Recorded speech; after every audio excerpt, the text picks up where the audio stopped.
tous les trois. Je cherche Émilie. Est-ce qu'elle est avec nous, Émilie Renaud? Ah, pardon, je te cherchais, je ne te voyais pas. Pardon. Donc, évoquer le sujet des relocalisations, en fait, juste pour la partie contexte. Donc, comme Sylvain l'a évoqué dans l'Assemblée générale, on a signé une petite convention de partenariat avec une démarche qui se structure d'ailleurs en association, tu nous le confirmeras, François-Louis, mais qui est aujourd'hui plutôt un groupement de chercheurs qui s'est penché sur le sujet des relocalisations, de l'enjeu des relocalisations, ému de voir que pendant le Covid, on n'arrivait plus à avoir de paracétamol, de masques et de machin. Donc elle nous réexpliquera ça très bien. Et qui a fait un exercice à partir des fichiers des douanes pour se dire quels sont finalement les produits ou les molécules ou les éléments dont on aurait besoin qu'ils soient garantis, donc pour soutenir notre souveraineté. Et donc, elle a mis en place une démarche qui s'appelle un espèce de hackathon, 24 heures pour relocaliser, où, et là, François-Louis, tu as suivi la démarche qu'ils ont fait, le premier hackathon qu'ils ont fait il y a 10 jours, voilà, en juin dernier. Et tu vas nous en dire un petit mot. Et donc, quand Karine viendra, elle nous aidera à rentrer davantage dans le détail. Et surtout, ce qui est intéressant chez Karine, c'est qu'elle a un message à vous faire passer. C'est qu'elle a déjà établi avec des entreprises une liste de produits, d'ingrédients, de molécules sur lesquels ils sont en recherche d'entreprises en France capables de les produire pour permettre à d'autres entreprises de sortir leurs produits finis, quoi. Et donc, c'est un peu le message que je voudrais vous lancer là. Donc, François, est-ce que tu peux nous raconter, les hackathons, la démarche 24 heures pour le relocaliser, et puis on fera réagir Pierre Ballet Imprimlux, qui dans le domaine de l'imprimerie notamment, tu l'exprimeras à travers Imprimlux, une opinion assez tranchée sur le thème des relocs.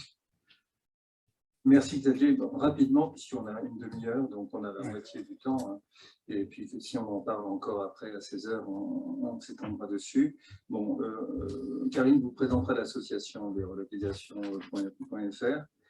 Sachant que c'est une initiative qui est relativement récente, hein, qui date de quelques mois, et qui a fait un peu tache d'huile, et qui aujourd'hui est soutenue par beaucoup d'acteurs, acteurs entrepreneuriaux, mais aussi acteurs publics, et notamment BPI France, qui va intervenir d'ailleurs à 15 heures, qui aujourd'hui a participé activement à la première manifestation d'hackathon qui s'appelle 24 heures pour relocaliser, qui avait lieu à Rouen il y a quelques semaines, enfin une quinzaine de jours à peu près. L'idée de cette manifestation, c'est essentiellement de faire en sorte que la problématique de relocalisation soit vue de manière pratico-pratique, et qu'elle puisse être examinée sous tous ces paramètres.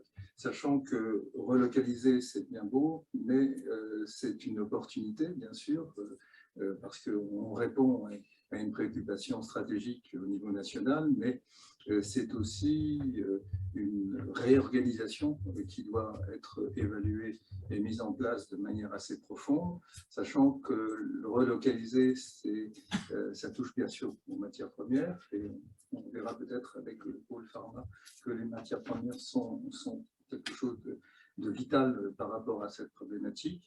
Mais c'est aussi des problématiques de logistique, c'est des problématiques de ressources humaines et de compétences, et ce sont des problèmes aussi de modèle économique, sachant que quand on a des sous-traitants lointains qui accordent un certain nombre de disponibilités de marché par rapport à l'approvisionnement, et que l'on doit refaire venir les choses dans son propre sein, ça bouleverse le besoin en fonds de roulement, et donc des besoins en financement qui doivent être renforcés.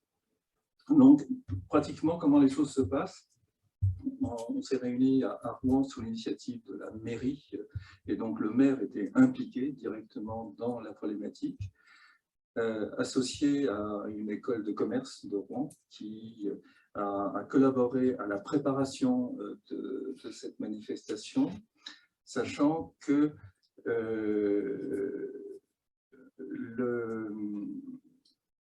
le public qui était attendu était un public de chefs d'entreprise de tout secteur, pas forcément de la région Normandie, qui pouvaient venir de la France entière. On avait des PME qui venaient de Bretagne, des PME qui venaient d'Oyonnax, on avait aussi des centres de compétences qui étaient intéressés. Et donc l'école de commerce a planché sur 7 projets de relocalisation, soit des projets qui émanaient d'entrepreneurs locaux, soit de projets qui étaient intéressants pour certains acteurs. Donc il y avait 7 groupes qui ont été constitués. Personnellement, moi j'ai travaillé sur un projet de jouets, des petits cubes locaux qui s'ajustent et qui aujourd'hui sont faits en polymère, mais qui sont faits en Pologne. Et en plus, l'entreprise n'a qu'un seul sous-traitant en Pologne, donc c'était pour lui crucial de pouvoir voir comment il pouvait réintroduire la fabrication à proximité. Et donc de 17h à 17h, et on a dormi quand même 3-4 heures, on a mis quand même, eh bien, nous avons travaillé sur cette problématique, projet par projet. L'école d'ingénieur avait réuni l'ensemble des données de marché et le contexte par rapport à ces différents projets. Et les groupes ont été constitués de manière à avoir une approche assez complémentaire des problématiques.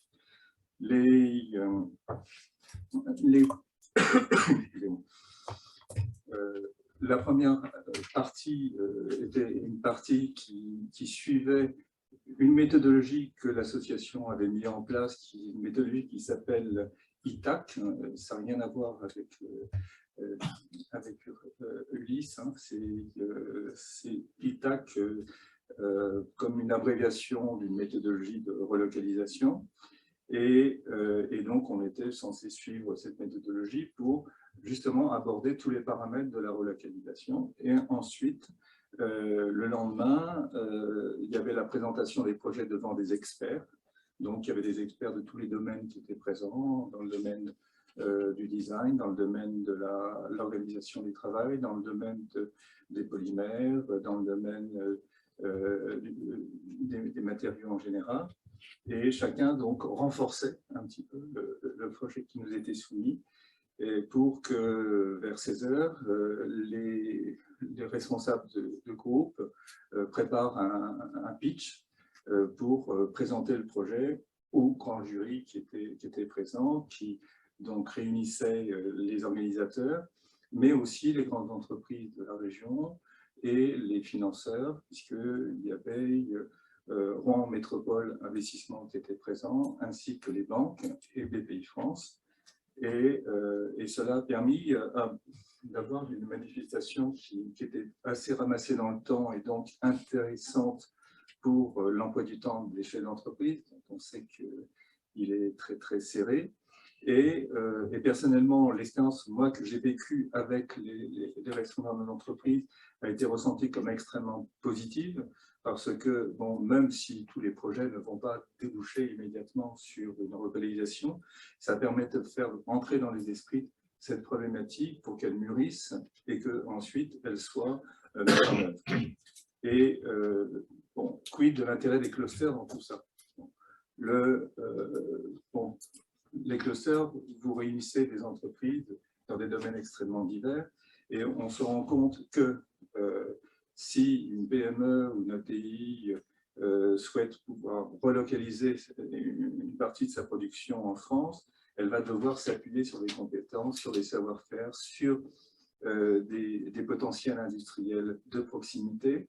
Et c'est donc au travers de cette approche que nous avons trouvé, nous, un intérêt à travailler ensemble, dans la mesure où, s'il émerge une demande particulière sur certains projets, peut-être que les entreprises de vos clusters pourront y répondre de manière favorable. Et pourquoi pas aussi elles-mêmes s'interroger sur ces problématiques pour leurs propres intérêts. et surtout pouvoir suivre cette évolution de la réflexion au plus près des évolutions aussi des supports publics qui vont être mis en œuvre, puisque la problématique de la relocalisation devient maintenant une problématique qui est reprise par les pouvoirs publics de manière notable. Et Pierre en parlera éventuellement. Et voilà ce que je pouvais dire pour lancer un petit peu le retour d'expérience, sachant que moi-même, je ne suis pas un spécialiste de la relocalisation, et Karine, qui devait être présente, pourra vous brosser le terrain de l'intérêt stratégique de cette problématique. Pierre, est-ce que tu as...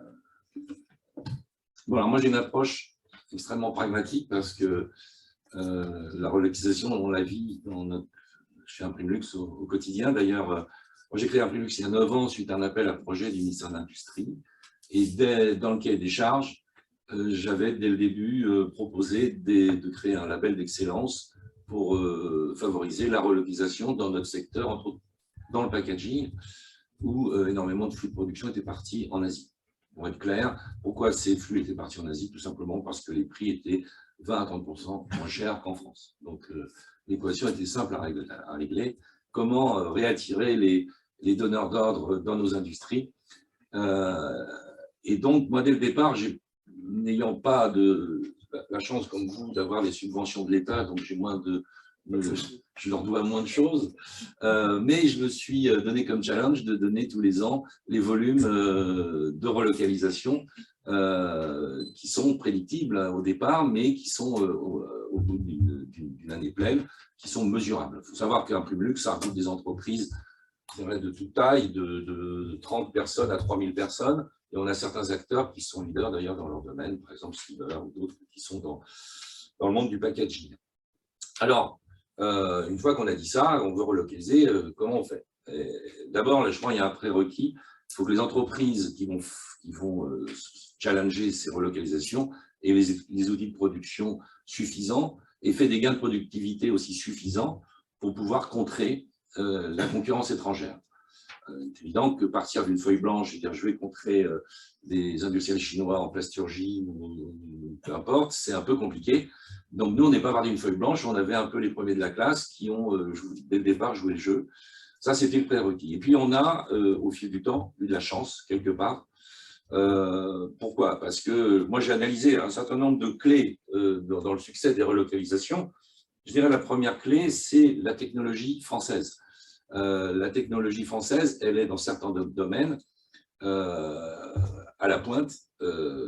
Certains secteurs, certaines filières sont très en pointe. On en parle peu, d'ailleurs, si j'ai le temps, je parlerai un peu des études qu'on a faites avec HEC chez Journal Cap Ferrer sur la valeur des marques. Donc, aujourd'hui, en France, on a des très belles entreprises qui ont des belles... Je vais prendre un exemple très simple, comme ça, vous pourrez le matérialiser. On a le fabricant de papier soie en France qui est chez Imprimlux. Papier soie, c'est du joli papier très fin qui emballe les sous-vêtements des dames, les sacs à main des dames, et peut-être d'autres choses pour les hommes, mais c'est un très beau produit, assez complexe à fabriquer. Et ce fabricant français était concurrencé par un fabricant chinois. Le fabricant chinois, un jour, a eu un procès sur le dos d'un groupe très important du luxe. Pourquoi? Parce qu'il avait intégré dans son papier des matières nocives qui créaient des urticaires, etc., etc. Donc, ça a été très, très loin. Donc, les donneurs d'ordre français ont dit bah, « halte au feu ». C'est peut-être 15% plus cher en France, mais on reste en France. Donc aujourd'hui, cette entreprise, elle a investi énormément d'argent depuis une période assez récente, enfin, comme ça fait 3 ans, 4 ans, et on est capable de matérialiser les relocalisations qui ont été générées. Donc ça, c'est lié au produit. Deuxième clé, je dirais, c'est vraiment dans l'air du temps. On vit un monde compliqué. Moi, je suis assez optimiste, mais quand même très optimiste à la fin.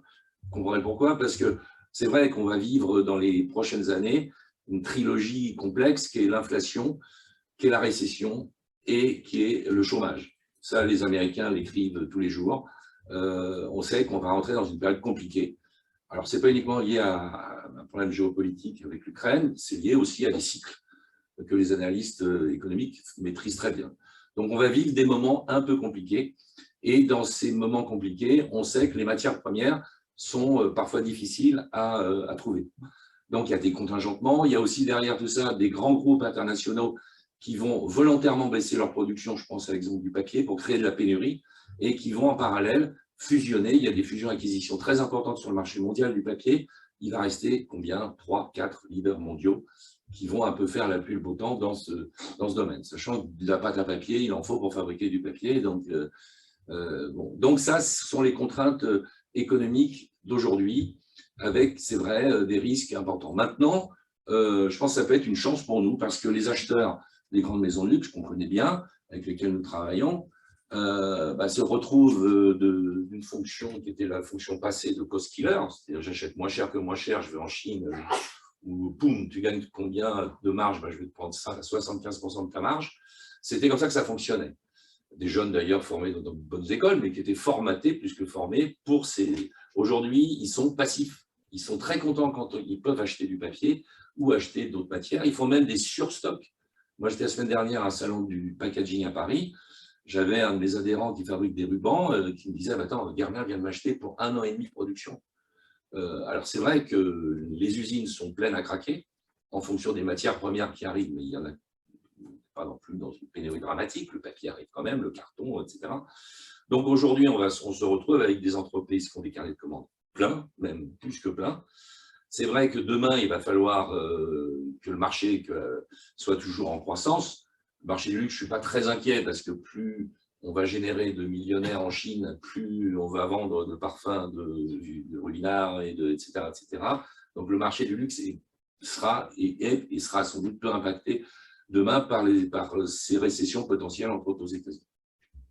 Voilà. Donc, c'est une chance parce que ces entreprises, aujourd'hui, sont en train de réfléchir, recréent peut-être de la trésorerie pour certaines, et moi, je n'ai jamais eu tant de demandes pour entrer dans un prix luxe que depuis quelques semaines.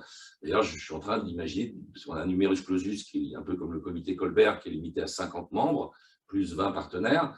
Donc, on va sans doute monter à 55 membres. Mais on sent qu'il y a une volonté réellement d'intégrer des groupements.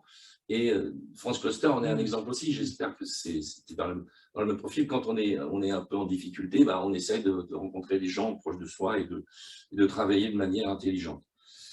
Le troisième élément, la troisième clé, c'est la RSE. C'est vrai qu'aujourd'hui, tous les acheteurs des grandes maisons de luxe, mais pas que des grandes maisons de luxe, mettent la RSE sur un piédestal quelque part. Alors, il y a quelques années, c'était le directeur RSE, on le mettait un peu à la cave. Maintenant, on va le mettre en première ligne et d'une manière vertueuse, si on va communiquer, il communique sur le sujet, on va mettre en avant cette notion RSE et donc se dire, on va produire le packaging près de nos usines de fabrication et de nos centres de distribution. C'était un peu l'idée de Cosmetic Valley au départ, c'est de dire, on a toutes les grandes marques de luxe qui sont à Chartres et dans son environnement ou en Normandie. On va créer un pôle, tu connais l'histoire bien mieux que moi. Voilà, donc là, c'est un élément qui n'est pas neutre, qui fait qu'on a envie d'acheter ces matières, packaging et autres, proches, pour avoir moins de transport, avoir un bilan carbone moins négatif. Un autre élément qui n'est pas neutre dans la relocalisation, dans les clés de la relocalisation, ça touche aux technologies nouvelles et j'en prends une parmi d'autres qui est la notion de traçabilité. Il faut savoir qu'en France, on est très très en avance, je ne sais pas si vous le savez, mais toute la gestion de la contrefaçon, puisqu'on est leader mondial du luxe, on est aussi un peu leader mondial de la gestion de la contrefaçon.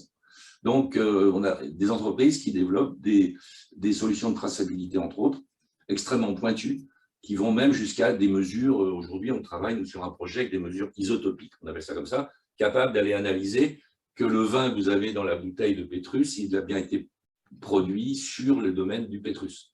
Donc, on va analyser les métaux rares, etc. Donc, on est très en pointe sur cette notion de traçabilité et ça crée des liens, bien évidemment, avec les donneurs d'ordre qui dépensent des sommes considérables sur ce sujet-là.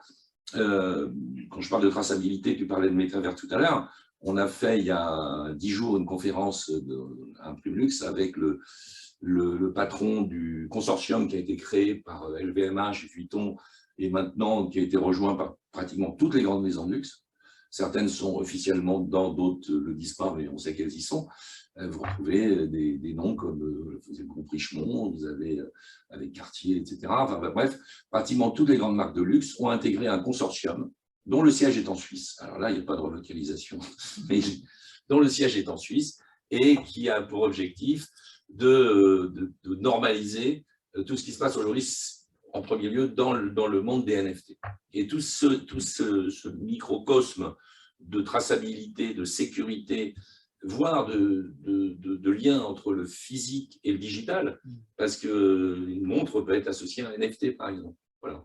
Donc là, on est très en pointe, et comme on est en pointe, nous, dans nos usines de production, on a des services recherche-développement qui travaillent sur ce sujet directement avec les donneurs. Voilà, donc je voulais vous donner un peu ces éléments. Donc nous, on sait aujourd'hui, tous les ans, combien de millions de chiffres d'affaires sont relocalisés en France. On le dit et on l'écrit à l'État français. On ne communique pas en public, mais on sait que ça représente quand même des sommes très significatives. Donc ça génère pour l'État français de la valeur, bien sûr, puisque c'est de la valeur ajoutée. Et ça génère pour l'État français aussi des ressources en RH, puisque pour produire ces dizaines de millions de chiffres d'affaires supplémentaires qu'on génère par ces relocalisations, il faut du personnel derrière. Je termine sur un point avant vos questions.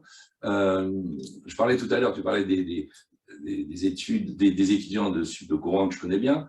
Nous, on a travaillé, on travaille régulièrement, on fait des conférences avec des anciens élèves d'HEC sur différents thèmes. Là, on avait fait une conférence, dont je t'ai passé d'ailleurs le compte-rendu, mais je pourrais pour ceux qui sont intéressés, vous envoyer des éléments sur ce sujet, c'est extrêmement intéressant.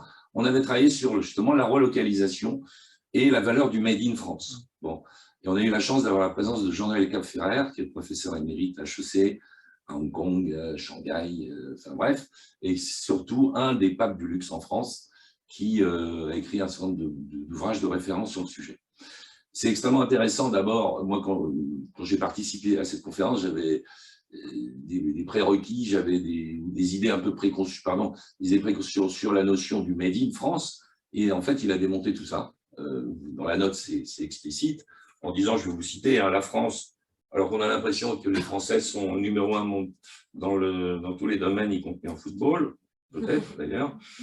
Alors voilà, l'étude Future Brand, rappelons-le, classe la France en 17e position sur 113 pays, quant à son système de valeurs, 18e sur le plan de sa qualité de vie et 16e sur celui des opportunités d'affaires.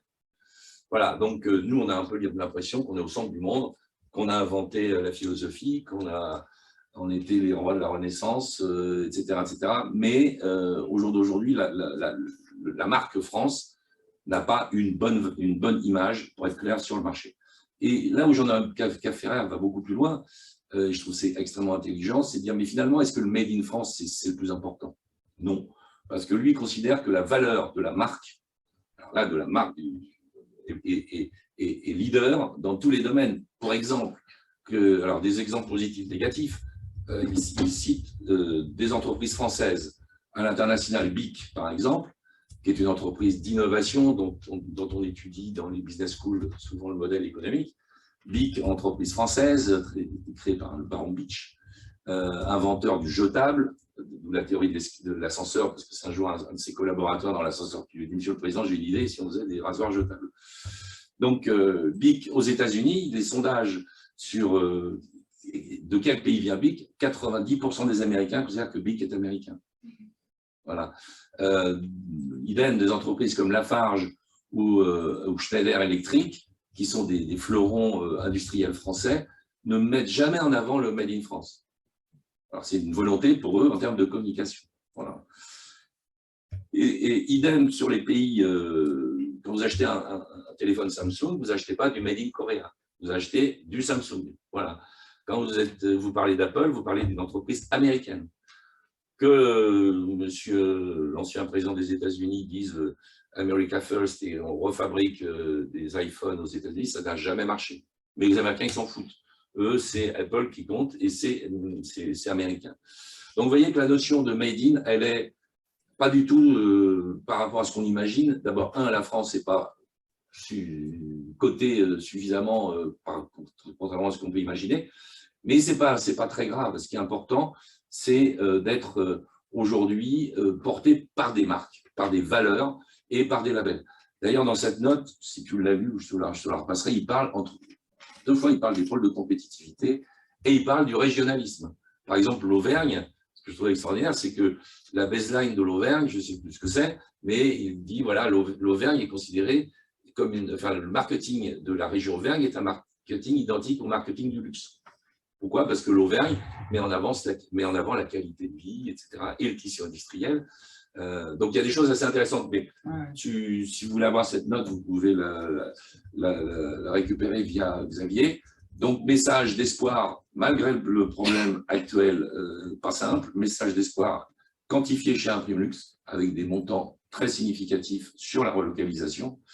Et puis, je pense que le made in, la notion de valeur du mot France, quelque chose qu'il faut non pas revoir, mais c'est un sillon qu'il faut creuser tous les jours. Voilà. Super, merci beaucoup. Oui, juste très brièvement, il y a une dimension aussi que vous, Cluster, vous avez connue lors de la crise du Covid, puisque certains d'entre vous, même beaucoup d'entre vous, ont dû réfléchir, par exemple, à réaliser des masques. On a des exemples de Cluster. Et il y a une dimension aussi importante dans la problématique de la relocalisation, c'est la continuité de l'action. C'est-à-dire que des entreprises peuvent à un moment investir pour relocaliser certaines productions, mais en fin de compte, les donneurs d'ordre, au bout d'un certain temps, reviennent à l'ancienne habitude et vont racheter en Chine, etc. Donc, il y a aussi cette problématique de continuité qui doit être mise en œuvre.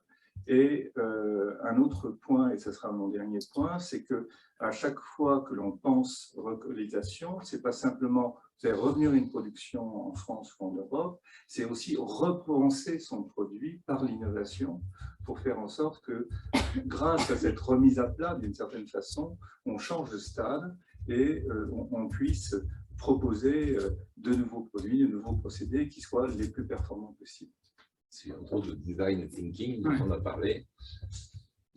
Voilà. Oui, tout à fait, ouais, super. Merci à tous les deux. Peut-être, on a le temps peut-être d'une ou deux questions. Je voudrais peut-être, Émilie, pour compléter les propos qui viennent d'être évoqués, ce que Pierre Imprimlux nous explique, c'est les relocalisations par les entreprises. Bon, très bien.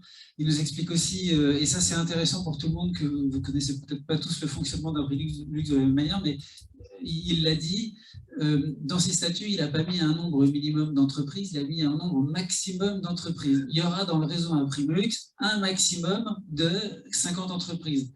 Donc en gros, si aujourd'hui tu veux rentrer chez Imprimlux, il faut qu'il y en ait un qui sorte. Donc il y a un effet de marque là qui est recherché, il ne cherche pas à faire du volume en nombre d'adhérents, mais pour le coup, ça lui permet aussi d'avoir des cotisés. Parce que, bref, donc il y a une... c'est le modèle, pour ceux qui connaissent un peu le marché du livre, c'est le modèle du comité Colbert, dont je me suis modestement inspiré. Mais le comité Colbert a démarré à 50, aujourd'hui ils sont 85. Donc ça c'est intéressant, mais peut-être ce que Pôle Pharma, vous avez vécu là, pendant les années Covid, ou en tout cas 2020, la mise en avant de la problématique des médicaments.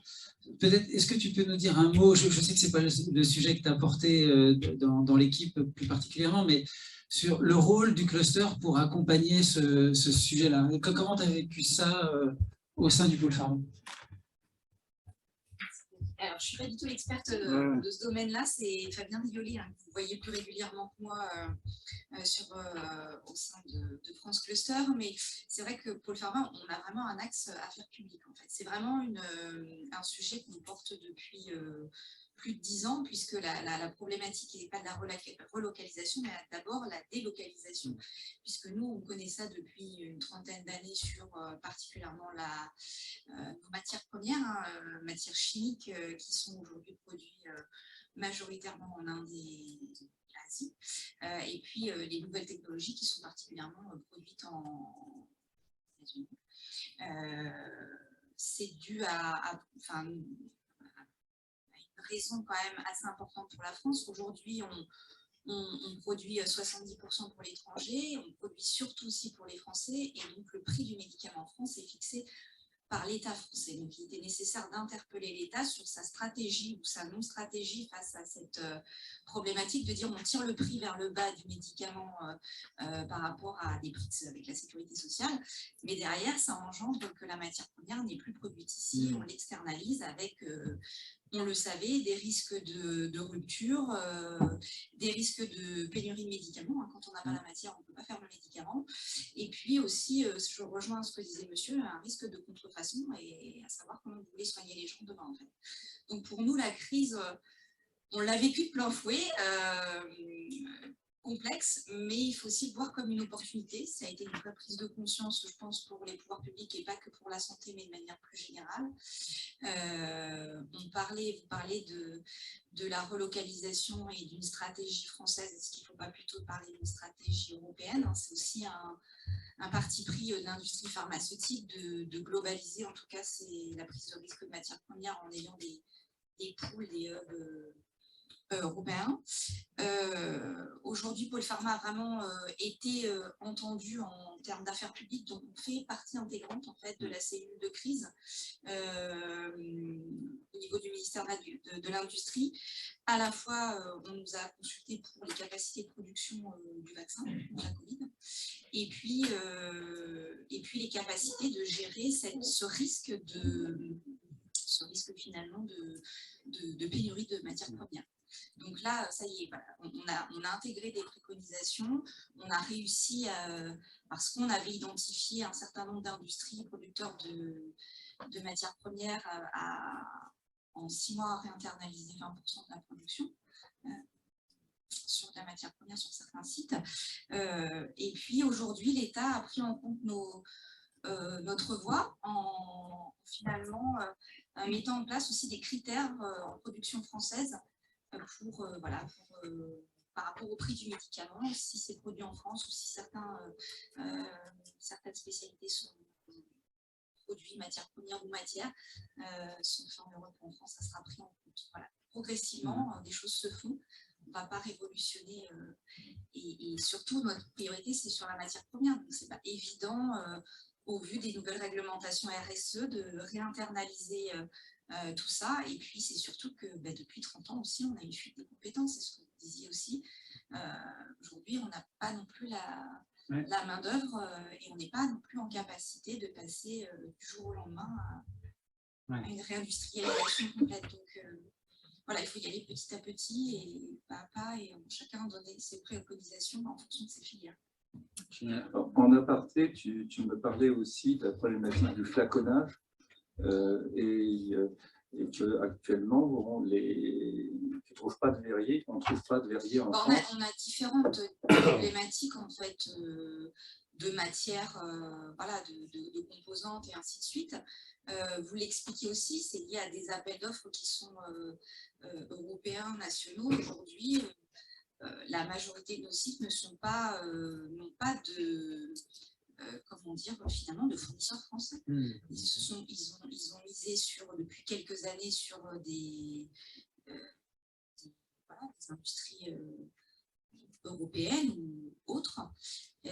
Pendant la crise Covid, oui, en effet, on a dû reclasser, requalifier un certain nombre de backups en pharma, mais ça ne fera jamais nos grands volumes, quoi.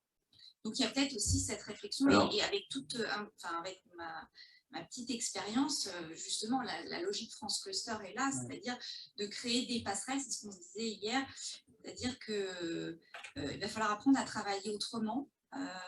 Notre force au sein des clusters, c'est cette flexibilité et le flaconnage peut peut-être évoluer en France, donc donner des opportunités à certaines filières pour se développer et être une solution pour d'autres filières qui peinent dans... Vous êtes proche de Glass Valley. Hein, donc, oui, et justement, c'est ce qu'on se disait hier, je n'ai pas un seul, c'est pas du tout un fournisseur de nos industriels, c'est quand même hallucinant. C'est hallucinant, alors que 100% du flaconnage parfum est fabriqué en France. Ça. Des entreprises comme Pochet, par exemple, qui sont même des leaders dans le monde. Donc, c'est peut-être pas inintéressant de créer un lien avec plusieurs pôles. Et moi, je termine sur un chiffre qui est parce que le train est en marche hein, sur la relocalisation. J'écoutais l'autre jour une émission économique où sur le mois de mai, ce n'est pas le statistique de juin, mais sur le mois de mai, la balance commerciale allemande est déficitaire d'1 milliard d'euros, ce qui n'est jamais arrivé depuis 1991, donc ça veut dire qu'il y a quand même un changement. Ce n'est pas que la guerre en Ukraine ni l'évolution des matières premières, mais il y a des évolutions. Et surtout, les exportations chinoises en Europe sont en baisse de 15%. Donc on commence aujourd'hui à voir les effets. Alors peut-être la consommation est intégrée dans cette baisse, mais on commence à avoir aujourd'hui des réflexes pour relocaliser et acheter du Made in Europe ou du Made in France. Nous, on est plutôt Made in France. Ma baseline, c'est la France imprime sa marque, donc je suis désolé. Je pense que sur certains produits, c'est possible, sur d'autres, il faut avoir on ne pourra pas faire tout seul. Donc, je pense qu'il faut avoir 2 stratégies. Ce n'est pas une seule stratégie, c'est plusieurs actions. Ouais. Super. Le temps tourne et je voudrais. Vous avez apporté des réponses. Merci. Oui, bonjour à tous. Alors, c'est avec beaucoup de plaisir qu'on est là aujourd'hui, moi-même et Joseph Sigrist, qui est au fond de la salle, puisqu'on a signé le 7 juin dernier un partenariat national avec France Cluster lors de la conférence de presse qui s'est tenue pour le lancement de notre Tour de France des relocalisations. Alors, je vais vous parler de relocalisation.fr, donc qui est un think tank sous forme d'association à mission d'intérêt général. Et puis, je vais également vous dire comment vous, Cluster, vous pouvez vous inscrire de façon très concrète avec les entreprises qui font partie de vos membres, de vos adhérents, dans cette démarche de relocalisation. Alors, je rebondis sur l'intervenant précédent, sur Eric, qui se plaignait du fait qu'il n'y avait pas assez de projets de relocalisation, mais qu'ils se tiennent prêts, puisque nous allons en avoir à chacun de nos événements. Donc, il faut vraiment qu'ils soient prêts à les financer. Alors, qu'est-ce que relocalisation.fr? Bon, alors, comme son nom l'indique, notre mission est double. D'une part, c'est évidemment d'inciter à relocaliser notre outil industriel. Donc, tout ça, on l'a découvert effectivement, comme chacun d'entre vous, hein, lors de l'électrochoc qu'on a tous subi pendant la crise sanitaire, où on a découvert qu'on n'avait pas de masques, de tests, de respirateurs. Donc, on est là à double titre. On est là pour ouvrir les yeux du grand public, des vôtres, mais également de nos dirigeants et de nos chefs d'entreprise. Donc, on va revenir sur la façon dont on leur ouvre les yeux et on leur montre que la relocalisation est à la fois indispensable pour reconquérir notre souveraineté industrielle et économique, mais également indispensable d'un point de vue environnemental. Donc ça, c'est notre première mission. On fait vraiment des actions de lobbying auprès des dirigeants et du grand public. Et deuxième mission, c'est qu'on est très concret. On rentre dans le dur et on reconstitue toutes les filières industrielles qui se sont éteintes en France et qui aujourd'hui sont à l'origine de la grande vulnérabilité dont malheureusement nous sommes les victimes. Alors, première mission, ouvrir les yeux et expliquer que la relocalisation, ce n'est pas du nice to have, c'est véritablement indispensable. Pourquoi? En fait, on est très mal informé en France. Si je prends l'exemple des États-Unis, pourquoi? Parce qu'on a l'impression qu'on vit entre nous, entre Français. On se compare peut-être un peu avec l'Allemagne, avec ce qui se passe en Allemagne, mais d'un point de vue géopolitique, on ne comprend pas ce qui se passe en Asie ou même aux États-Unis. Or, c'est dramatique, ce manque de compréhension et de veille des aspects géopolitiques. Pourquoi? Parce qu'il impacte de façon dramatique notre quotidien. Alors, le fait le plus criant, c'est la diminution par 2 de la population active en Chine. D'ici 2050, la Chine va perdre 50% de sa population active. Or, vous le savez, la Chine est notre premier fournisseur de produits manufacturés. Donc ça, c'est un fait et c'est une préoccupation de la Chine. Deuxième élément géopolitique, la Chine a écrit noir sur blanc depuis 2015, donc ce n'est pas un fait nouveau, mais qu'elle ne voulait plus être l'usine du monde. Donc, vu que c'est notre premier fournisseur, on devrait quand même se poser la question, qui va remplacer notre usine? Puisque nos usines ne sont plus en France, mais elles ont été complètement délocalisées en Chine ou au Bangladesh ou en Inde. Donc, comment allons-nous faire pour tout simplement nous fournir en biens, qu'ils soient des biens critiques comme les masques, ou alors des biens qui ne sont pas critiques mais qui sont indispensables. Je cite sans arrêt l'exemple du sous-vêtement. Si la Chine arrête de nous fournir en sous-vêtements, dans la mesure où elle nous fournit plus de 84% de nos importations, c'est pas en slip qu'on va se retrouver, mais tout nu. Voilà. Donc, ça peut être aussi anecdotique que les sous-vêtements, mais en vérité, malheureusement, il y a des produits bien plus critiques que ça, qu'ils soient des produits finis ou des produits intégrés à d'autres compositions et qui donc paralysent les chaînes de production qui restent en France. Donc ça, cet élément de géopolitique, il est majeur. Et quand on a dit ça, si vous voulez, notre vieux démon qui est sans arrêt de dire « Ah, mais c'est pas possible de relocaliser parce que ça va coûter trop cher, parce que les Chinois nous font ça pas cher, etc. » Bah, cet argument-là, vous comprenez bien qu'il s'arrête. En fait, on dit « Mais c'est complètement inopérant, puisque le prix devient accessoire. » Et ça, il y a énormément de distributeurs qui le réalisent. Alors, ils le réalisent aujourd'hui parce que le prix des transports a été multiplié par 10. Donc, en gros, quand ils regardent un produit, ils disent « Ah bah oui, en fait, certes, le produit n'était pas cher quand je faisais fabriquer ça en Chine ou au Bangladesh, mais vu que le prix du transport est multiplié par 10, aujourd'hui, le coût de transport est équivalent à mon prix de production. Donc, ça ne sert plus à rien, en fait, finalement, de le faire venir. Ça ne sert plus à rien. Et par ailleurs, en tant que distributeur, je me mets en danger puisque je ne sais pas quand je vais être livré. Donc là également, on a des grands distributeurs qui nous disent de façon un peu alarmée, bah, en fait, si on va être livré aujourd'hui en jean, il faut que je passe, ma commande maintenant si je veux recevoir mes jeans dans 12 mois.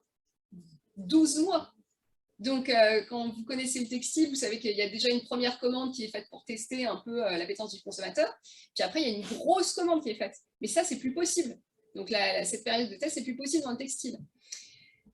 Donc, quand on s'est dit ça, il y a la stratégie de la Chine qui est de se repositionner, enfin d'arrêter d'être l'usine du monde parce que tout simplement démographiquement elle ne peut plus, et par ailleurs de se repositionner sur les industries sur lesquelles on est encore compétitif, à savoir les industries de pointe. Là, ça nous fait frémir et on se dit il faut vraiment qu'on fasse quelque chose en France pour rapatrier le plus possible nos lignes de production.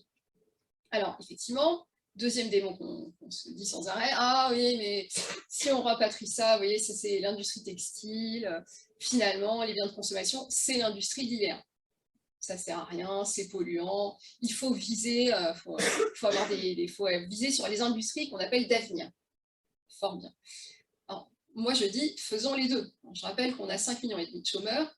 C'est pas comme si on était un pays en plein emploi et qu'on avait le choix d'affecter la ressource où on pensait qu'elle allait être le mieux rémunérée. La vérité, c'est que d'un point de vue, de toute façon, de sécurisation de notre souveraineté industrielle, pour ne pas faire face au risque de pénurie, on doit rapatrier beaucoup plus nos lignes de production et que par ailleurs, on doit de toute façon réaffecter notre main-d'œuvre sur des lignes de production et des usines. Alors, il y a un démon auquel on doit faire face, c'est vraiment d'opposer industrie de biens de consommation et industrie d'avenir. Ça, c'est vraiment, je pense que dans les clusters, vous en êtes persuadés. Vous voyez à quel point le rôle de l'innovation aujourd'hui peut tout à fait rendre attractives les usines de biens de consommation. Je vais vous donner l'exemple, s'il y a des clusters dans le textile, vous voyez que les recherches qu'on doit faire aujourd'hui en matière de coloration du textile sont indispensables, les colorations naturelles. Pourquoi? Parce que la coloration, c'est un procédé qui est extrêmement polluant. Donc, il faut investir dans ces technologies d'avenir.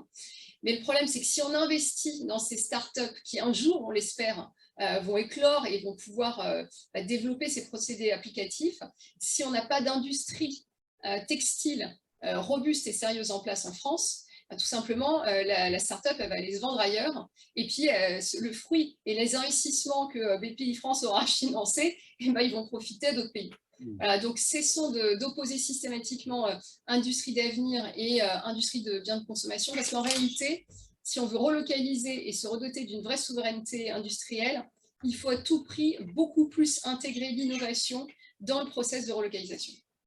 Voilà. Donc, nous, on est convaincus qu'on peut relocaliser. On trouve des exemples de plus en plus nombreux. Et on a pris notre bâton de pèlerin avec Joseph en créant le Tour de France des relocalisations. dont François-Louis Billon vous a expliqué un peu le principe. Mais si vous voulez, au-delà de ce Tour de France de relocalisation, nous, ce qu'on veut faire, c'est réidentifier, reconstruire des filières entières. Donc, on parlait de vulnérabilité. Donc, nous, on a chiffré la vulnérabilité de la France. Quand, vous savez, la balance commerciale, cette année, a été déficitaire à hauteur de 100 milliards d'euros, et pas 80 qu'on le voit dans la presse. Pourquoi 100 milliards? Parce que 100 milliards, ça inclut les coûts de transport. Donc, je rappelle que l'Allemagne était excédentaire à hauteur de plus de 250 milliards. Donc, il y a 350 milliards qui nous séparent la France et l'Allemagne. Alors qu'il y a 40 ans, ce n'était pas le cas, on était au même niveau. Donc, en 40 ans, on s'est désindustrialisé de façon dramatique. Donc, pour rattraper ça, nous, notre démarche, c'est d'offrir de la méthode. On dit, si on veut se réindustrialiser, on peut commencer par relocaliser ce qui nous rend vulnérables. Et on parlait des fonds d'investissement et des méthodes de fonds d'investissement. Notre analyse, c'est d'identifier ces fameux produits dits vulnérables, qui sont donc des produits, comme on le voit, les masques, les tests et respirateurs, qui sont en réalité sous dépendance de pays fournisseurs uniques et qu'on trouve très peu dans la zone Europe-Méditerranée. Si bien que dès qu'il se passe quelque chose chez eux, il y a un contre-coup énorme en Europe. Et donc, c'est une opportunité parce que les entreprises françaises, les industriels, les sociétés de services qui vont se remettre sur ces filières-là, elles vont avoir un marché bien connu, puisqu'on est capable de tracer dans les historiques des douanes françaises la demande du consommateur français et également la demande européenne, puisque ce sont des produits, des filières qui se sont éteintes en France en l'occurrence, mais vraisemblablement en Europe également. Donc en relocalisant, en ayant en tête ces produits, on est sur des marchés sûrs. Voilà. Donc, j'appelle toujours ça ma niche de produits vulnérables, elle est à 60 milliards d'euros en valeur d'importation. C'est quasiment l'équivalent du déficit de biens manufacturés de la balance commerciale. 60 milliards d'euros, ça fait environ 150 milliards d'euros en valeur de marché. C'est quand même une niche qui mérite qu'on s'y intéresse, surtout que ce n'est pas une niche risquée. Parce qu'on parlait effectivement des stratégies d'investissement, on n'est pas sur du risque. Nous, notre objectif, ce n'est pas de faire prendre des risques inconsidérés aux entreprises françaises. Au contraire, c'est de les aiguiller, de leur dire ici, vous avez un marché et il n'est pas risqué. Et par ailleurs, on a mis au point effectivement une méthode de relocalisation qui intègre l'innovation, tu vois, comme une donnée clé, de même que l'économie circulaire et le fait que l'impact environnemental dans la relocalisation doit évidemment être complètement maîtrisé et, je dirais, beaucoup plus sain et neutre que ce qu'on fait venir de Chine, dont on ne sait pas ce qui se passe dans le tire-tout des sous-traitants avec lesquels les distributeurs négocient. Alors, un exemple ou deux de produits vulnérables que vous repérez Alors, donc, il y a une multitude de produits vulnérables, il y a environ une vingtaine de secteurs. Alors, ça va évidemment du textile, ça va sur l'électroménager, donc l'électroménager qui est une grosse filière de produits vulnérables, tout ce qui est l'outillage, alors c'est l'été, mais impossible de trouver une tondeuse française, par exemple. Il y a tout ce qui est évidemment les machines-outils. Alors ça, c'est très problématique, parce que si on veut reconstruire des usines, on va avoir besoin de machines. Si on n'a pas les machines, ok, on investit. Le problème qui se pose quand on investit, d'accord, on sait utiliser la machine, le problème c'est de l'entretenir. Et là, la question de l'entretien de la maintenance est dramatique. Donc ça, on en parle sans arrêt avec les industriels. Ils ne savent pas comment faire pour résoudre ce problème. Ils sont obligés d'envoyer des équipes à l'étranger pour savoir comment entretenir. Et surtout, ils n'ont plus de pièces de rechange. Donc quand vous n'avez pas la pièce, vous avez vos lignes de production qui sont complètement immobilisées parce que la R&D, les gens qui ont construit la machine, ils ne sont pas là, ils ne peuvent pas vous aider. Les machines-outils, évidemment tout ce qui est loisirs, donc on travaille avec Decathlon, alors tout ce qui est loisirs, meubles, voilà, et donc on travaille avec Decathlon qui est partenaire national maintenant de nos opérations, puisque effectivement ils ont depuis de nombreuses années délocalisé énormément de choses, et maintenant ils sont les premiers à dire nous, notre stratégie, c'est l'économie circulaire, l'impact environnemental, et donc la relocalisation fait partie de notre stratégie.